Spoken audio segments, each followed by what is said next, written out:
Hi, ஒரு வழியா பேரு வச்சாச்சு. என்ன பேருன்னு பார்க்கலாமா? வண்ண வண்ண வானவில்ல வரைஞ்சு காட்டு பத்திரமே, உச்சி பனையில நின்னு பாடும் குயில நீ, மொட்டை பறையில வந்து ஆடும் மயில நீ, அந்த ஆகாசத்தில் அலையடிக்கும். என்ன பேருன்னு பார்க்கலாமா? கிருத்திகன்.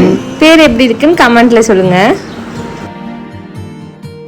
சின்ன சின்ன சீனி கல்லு சிரிச்சு காட்டும் சித்திரமே, வண்ண வண்ண வானவெல்ல வரைஞ்சு காட்டு பத்திரமே.